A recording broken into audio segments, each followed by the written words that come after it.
Hello everyone, build IAS PCS के current affairs के session में आपका स्वागत है। आज के इस वीडियो में हम 13 अगस्त से 20 अगस्त 2023 तक के टॉप 10 करंट अफेयर्स को इन डेप्थ में कवर करेंगे। और दोस्तों, शुरू करने से पहले चैनल को सब्सक्राइब, वीडियो को लाइक एंड शेयर जरूर कर लें। So let's begin. चलिए, सबसे पहला क्वेश्चन देखते हैं। उद्गम पोर्टल के संबंध में निम्नलिखित कथनों पर विचार करें। पहला कथन, इसे भारतीय रिजर्व बैंक द्वारा विकसित किया गया है। दूसरा कथन, यह उपयोगकर्ताओं को एक ही स्थान पर कई बैंकों में अपनी अस्वामिक जमा राशि यानी कि अनक्लेम्ड डिपॉजिट को खोजने में मदद करेगा। ऊपर दिए गए कथनों में से कौन सा कथन सही है या है? आपके ऑप्शंस हैं केवल एक, केवल दो, एक और दो दोनों, ना तो एक और ना ही दो। चलिए अब इसके डिटेल्स में देखते हैं इसका करेक्ट ऑप्शन क्या होगा। भारतीय रिजर्व बैंक ने हाल में ही सेंट्रलाइज्ड वेब पोर्टल यानी कि उद्गम, जिसका full form unclaimed deposit gateway to access information है, इसको लॉन्च किया है ताकि जनता एक ही स्थान पर कई बैंकों में अपनी अनक्लेम्ड जमा राशि को ढूंढ सके आसानी से। अब चलिए उद्गम पोर्टल के बारे में जान लेते हैं। इसे आरबीआई द्वारा जनता के उपयोग के लिए विकसित किया गया है ताकि उन्हें एक ही स्थान पर कई बैंकों में अपनी अनक्लेम्ड जमा राशि खोज सके। आरबीआई के अनुसार अनक्लेम्ड डिपॉजिट्स वो होते हैं जो 10 वर्षों की अवधि के लिए निष्क्रिय रहे हैं या एफडी के मामले में मैच्योरिटी पीरियड से 10 वर्षों के भीतर नहीं निकाले गए हैं, वो अनक्लेम्ड डिपॉजिट होते हैं। तो इस प्रकार से दोस्तों दोनों स्टेटमेंट सही है। इसका करेक्ट ऑप्शन ऑप्शन डी हो जाएगा, ऑप्शन सी हो जाएगा। पहला और दूसरा स्टेटमेंट दोनों इसमें सही है। इसे भारतीय रिजर्व बैंक द्वारा विकसित किया गया है, ये भी सही है। और दूसरा, यह उपयोगकर्ताओं को एक ही स्थान पर कई बैंकों में अपनी अनक्लेम डिपॉजिट को ढूंढने में मदद करेगा। ये दोनों स्टेटमेंट सही है। चलिए अब अगले क्वेश्चन को देखते हैं।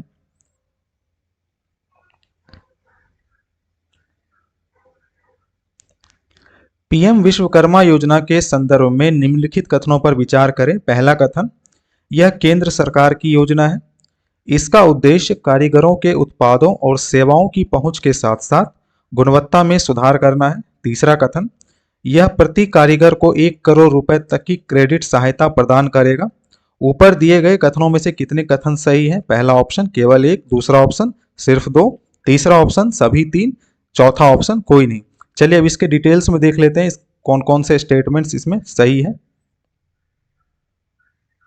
हाल ही में प्रधानमंत्री की अध्यक्षता में आर्थिक मामलों की कैबिनेट समिति ने पीएम विश्वकर्मा योजना को मंजूरी दी। यह 13,000 करोड़ रुपए के वित्तीय परिव्यय वाली एक केंद्र सरकार की योजना है और इसकी समय अवधि 5 वर्षों के लिए है, 2023 से 2027 तक। चलिए अब इसके उद्देश्य के बारे में चर्चा करते हैं। इसका उद्देश्य अपने हाथों और औजारों से काम करने वाले कारीगरों और शिल्पकारों द्वारा पारंपरिक कौशल की गुरु शिष्य परंपरा या परिवार आधारित प्रथा को मजबूती और पोषण प्रदान करना है। इस योजना का उद्देश्य कारीगरों और शिल्पकारों के उत्पादों और सेवाओं की पहुंच के साथ साथ गुणवत्ता में सुधार करना और यह सुनिश्चित करना है कि विश्वकर्मा घरेलू और वैश्विक मूल्य श्रृंखलाओं के साथ एकीकृत हो।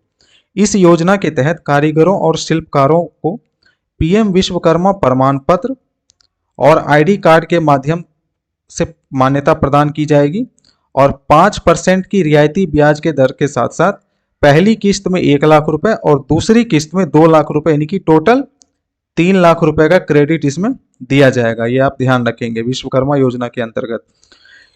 यह योजना आगे कौशल उन्नयन, टूलकिट प्रोत्साहन, डिजिटल लेन देन के लिए प्रोत्साहन और विपणन सहायता प्रदान करेगी। और इस योजना के तहत 2 प्रकार के कौशल कार्यक्रम होंगे, एक बेसिक ट्रेनिंग और एक एडवांस ट्रेनिंग। और इस ट्रेनिंग में लाभार्थियों को प्रतिदिन 500 रुपए का स्टाइपेंड भी दिया जाएगा। इसीलिए दोस्तों केवल पहला और दूसरा स्टेटमेंट इसमें सही है। चलिए वापस से क्वेश्चन की तरफ चलते हैं। इसमें पहला स्टेटमेंट देखिए दोस्तों, यह केंद्र सरकार की योजना है, ये बिल्कुल सही है। इसका उद्देश्य कारीगरों के उत्पादों और सेवाओं की पहुंच के साथ साथ गुणवत्ता में सुधार करना भी है, ये भी बिल्कुल सही है। यह प्रति कारीगर को 1 करोड़ रुपए तक का क्रेडिट प्रदान करेगा। दोस्तों 1 करोड़ नहीं, टोटल 3 लाख रुपए।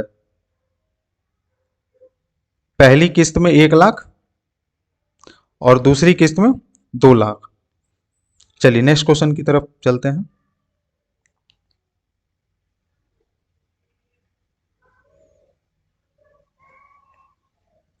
ग्राफीन के संबंध में निम्नलिखित कथनों पर विचार करें। पहला कथन, विद्युत एवं ऊष्मा के मामले में यह सबसे कम सुचालकता वाला पदार्थ है।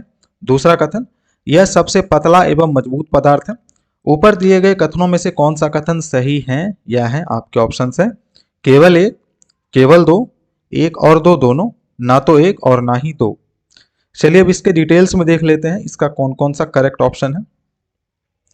हाल ही में इलेक्ट्रॉनिक्स और सूचना प्रौद्योगिकी मंत्रालय ने केरल के मेकर विलेज कोची में एक समारोह में ग्राफीन ऑरोरा कार्यक्रम को लॉन्च किया। ग्राफीन एक ऐसा पदार्थ है जो ग्रेफाइट से निकाली जाती है और शुद्ध कार्बन से बनी होती है। यह प्रकृति के सबसे महत्वपूर्ण तत्वों में से एक है जिसे हम पेंसिल की लीड जैसे रोजमर्रा की वस्तुओं में इस्तेमाल करते हैं। यह दुनिया का सबसे पतला और मजबूत पदार्थ है। विद्युत एवं ऊष्मा के मामले में यह सबसे ज्यादा सुचालकता वाला पदार्थ है। यह तांबे की तुलना में बिजली का बेहतर संचालन करता है। यह स्टील से 200 गुना मजबूत और 6 गुना हल्का होता है। यह लगभग पूरी तरह से पारदर्शी है क्योंकि यह केवल 2% प्रकाश को अवशोषित करता है। यह गैसों के लिए अभेद्य है, इसमें गैस पास नहीं हो पाती। यहाँ तक कि हाइड्रोजन और हीलियम जैसी हल्की गैस भी इसे भेद नहीं सकती है। इसीलिए दोस्तों केवल इसका स्टेटमेंट 2 ही सही है। क्वेश्चन की तरफ चलते हैं। विद्युत एवं ऊष्मा के मामले में यह सबसे कम नहीं दोस्तों, सबसे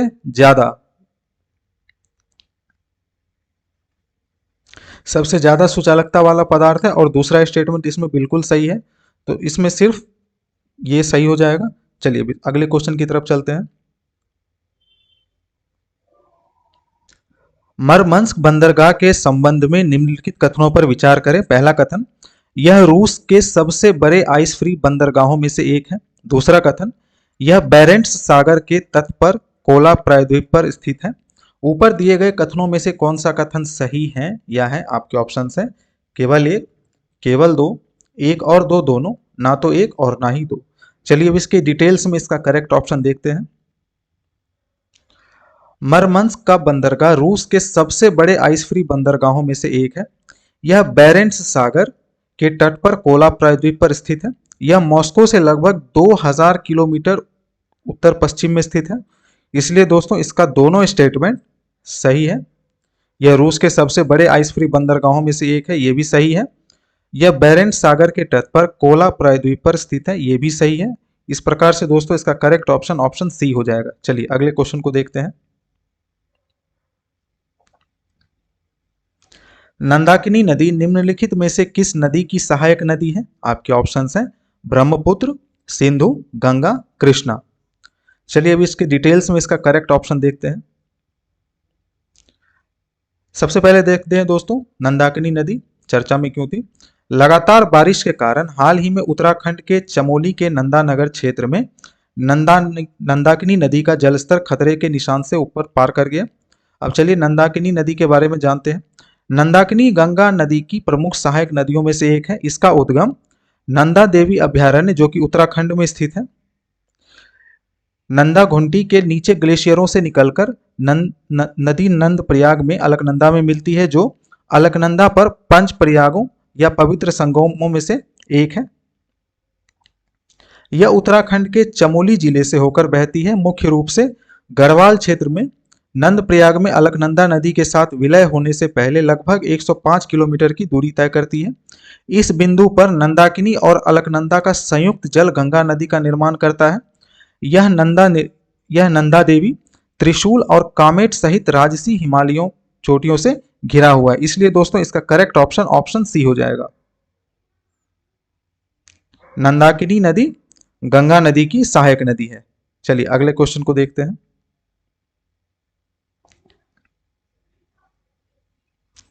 तंपारा झील जो हाल ही में खबरों में थी कहां स्थित है? आपके ऑप्शन है पंजाब, हरियाणा, तमिलनाडु, उड़ीसा।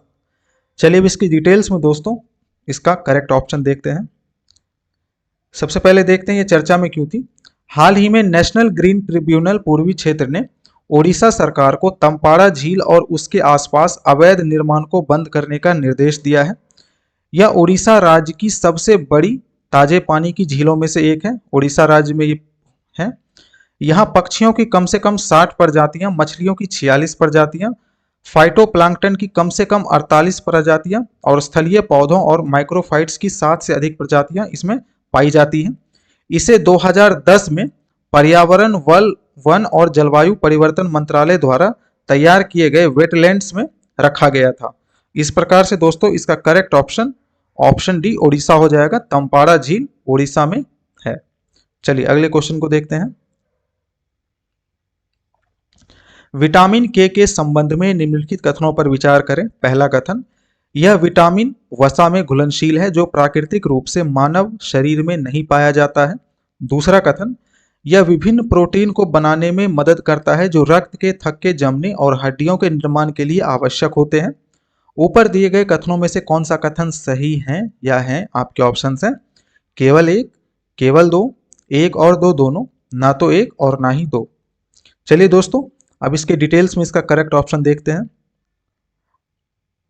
हाल ही में प्रकाशित एक अध्ययन के अनुसार जिन रोगियों के रक्त में विटामिन के का स्तर कम है उनके फेफड़ों की कार्यक्षमता कम होने और अस्थमा और क्रोनिक ऑब्स्ट्रक्टिव पल्मोनरी डिजीज से पीड़ित होने की संभावना अधिक होती है। चलिए अब क्रोनिक ऑब्स्ट्रक्टिव पल्मोनरी डिजीज के बारे में जानते हैं। सीओपीडी यानी कि क्रोनिक ऑब्स्ट्रक्टिव पल्मोनरी डिजीज फेफड़ों की बीमारी है जो प्रतिबंधित वायु प्रवाह और सांस लेने में समस्याओं का कारण बनती है। सीओपीडी के दो मुख्य रूप हैं, क्रोनिक ब्रोंकाइटिस जिसमें बलगम के साथ लंबे समय तक खांसी होती है और दूसरा इम्फेजिमा जिसमें समय के साथ फेफड़ों को नुकसान होता है। सीओपीडी वाले अधिकांश लोगों में दोनों स्थितियों का संयोजन होता है। सीओपीडी में ये दोनों कंडीशन होती है। और इसके संकेत और लक्षण के बारे में अगर बात करें तो सीओपीडी के सबसे कम आम लक्षण सांस लेने में कठिनाई, पुरानी खांसी और थकान महसूस करना है। और सीओपीडी वाले लोगों में हृदय रोग, फेफड़ों में कैंसर और अन्य स्थितियों के विकसित होने का खतरा बढ़ जाता है। इसका इलाज दवाइयों, ऑक्सीजन और पल्मोनरी रिहेबिलिटेशन से किया जा सकता है। चलिए दोस्तों अब विटामिन के बारे में मुख्य तथ्य को देखते हैं। विटामिन के वसा में घुलनशील विटामिन है जो दो रूपों में पाया जाता है। पहला रूप ये मुख्य रूप से फाइलोक्लोनिन कहा जाता है जो कोलार्ड ग्रीन्स, केल और पालक जैसी हरी पत्तेदार सब्जियों में पाया जाता है। ये पहला रूप है। और दूसरा मेनाक्रोनिन जो कुछ पशु खाद्य पदार्थों और किण्वित खाद्य पदार्थों में पाया जाता है। मेनाक्विनोन का उत्पादन मानव शरीर में बैक्टीरिया द्वारा भी किया जाता है। ये दोनों इसके प्रकार हैं विटामिन के। विटामिन के विभिन्न प्रोटीन बनाने में मदद करता है जो रक्त के थक्के जमने और हड्डियों के निर्माण के लिए आवश्यक होते हैं। विटामिन के दोस्तों लीवर, मस्तिष्क, हृदय, अग्नाशय और हड्डी सहित पूरे शरीर में पाया जाता है। इसलिए दोस्तों दूसरा स्टेटमेंट ही सही है। वापिस से क्वेश्चन की तरफ चलते हैं।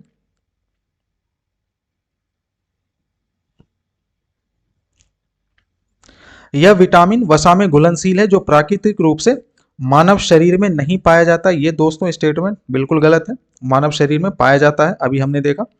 यह विभिन्न प्रोटीन को बनाने में मदद करता है जो रक्त के थक्के जमने और हड्डियों के निर्माण के लिए आवश्यक होता है। ये स्टेटमेंट बिल्कुल सही है। इस प्रकार से दोस्तों इसका करेक्ट ऑप्शन बी हो जाएगा। चलिए अगले क्वेश्चन को देखते हैं।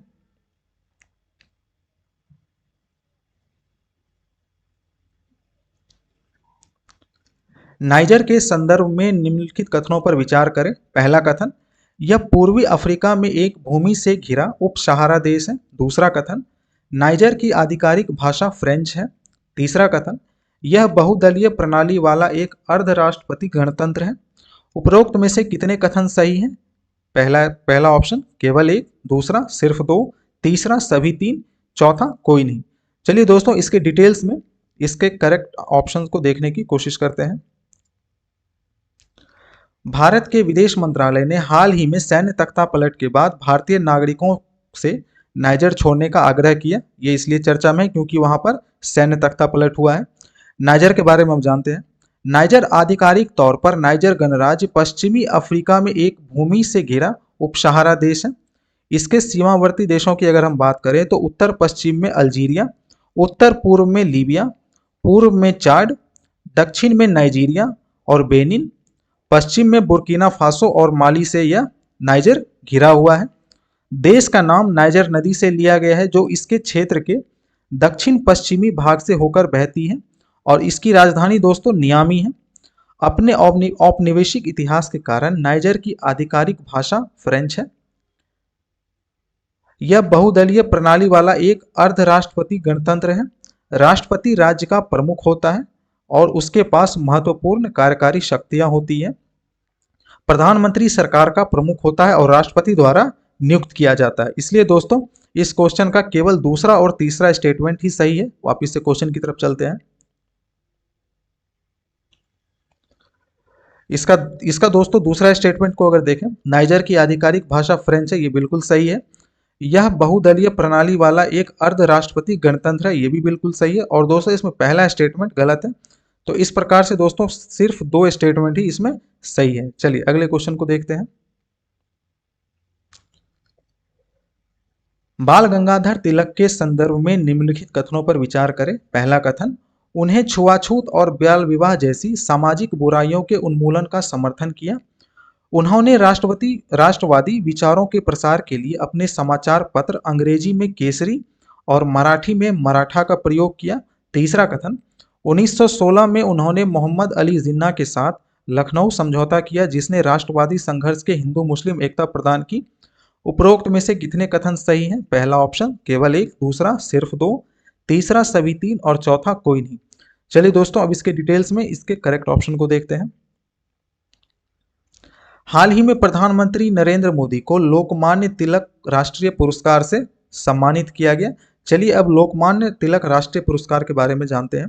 यह पुरस्कार 1983 में तिलक स्मारक मंदिर ट्रस्ट द्वारा शुरू किया गया था।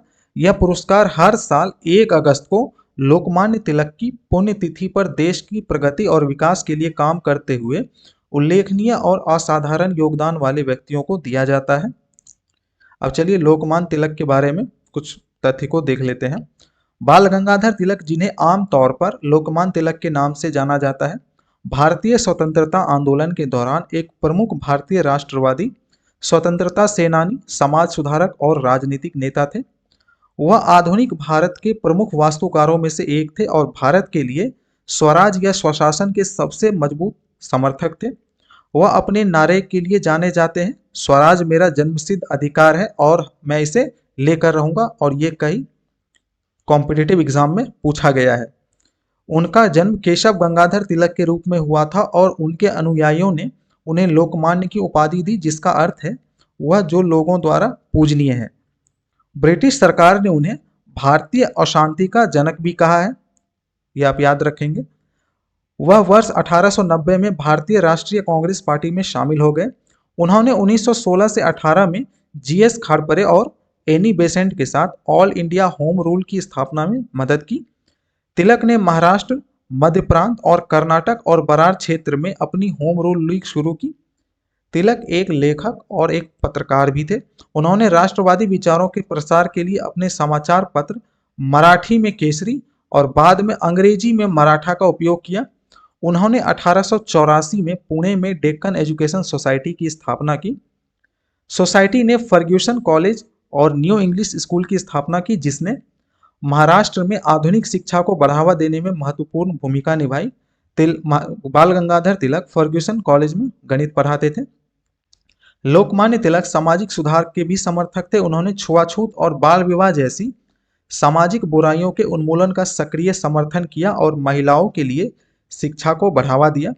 1916 में उन्होंने मोहम्मद अली जिन्ना के साथ लखनऊ समझौता किया, जिसने राष्ट्रवादी संघर्ष में हिंदू मुसलमान एकता प्रदान की। इस प्रकार से दोस्तों केवल पहला और तीसरा स्टेटमेंट सही है। वापिस से क्वेश्चन की ओर चलते हैं।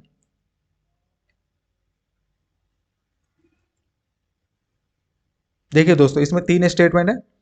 उन्होंने राष्ट्रवादी विचारों के प्रसार के लिए अपने समाचार पत्र अंग्रेजी में केसरी और मराठी में मराठा का प्रयोग किया, ये बिल्कुल गलत है। अभी हमने देखा इसमें पहला स्टेटमेंट और तीसरा स्टेटमेंट ही सही है।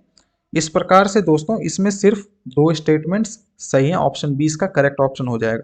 चलिए अगले क्वेश्चन की तरफ चलते हैं।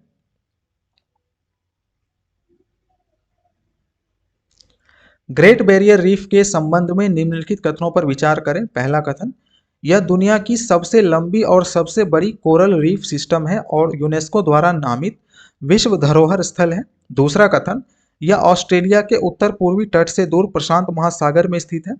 ऊपर दिए गए कथनों में से कौन सा कथन सही है या है? आपके ऑप्शंस हैं केवल एक, केवल दो, एक और दो दोनों, ना तो एक और ना ही दो। चलिए दोस्तों इसके डिटेल्स में इसका करेक्ट ऑप्शन देखते हैं। यूनेस्को की विरासत समिति ने हाल ही में ऑस्ट्रेलिया की ग्रेट बैरियर रीफ को खतरे में साइट के रूप में सूचीबद्ध करने से रोक दिया, लेकिन चेतावनी दी कि दुनिया का सबसे बड़ा कोरल रीफ पारिस्थितिकी तंत्र प्रदूषण और महासागरों के गर्म होने से गंभीर खतरे में है। चलिए अब ग्रेट बैरियर रीफ के बारे में जान लेते हैं। यह कोरल सागर में क्वींसलैंड ऑस्ट्रेलिया के उत्तर पूर्वी तट पर प्रशांत महासागर में स्थित है। यह आप याद रखेंगे दोस्तों, ग्रेट बैरियर रीफ प्रशांत महासागर में स्थित है। यह दुनिया की सबसे लंबी और सबसे बड़ी कोरल रीफ सिस्टम है। इसका क्षेत्रफल लगभग 3,50,000 वर्ग किलोमीटर है।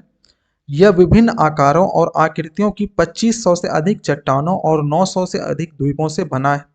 इसे 1981 में यूनेस्को विश्व धरोहर स्थल के रूप में नामित किया गया था।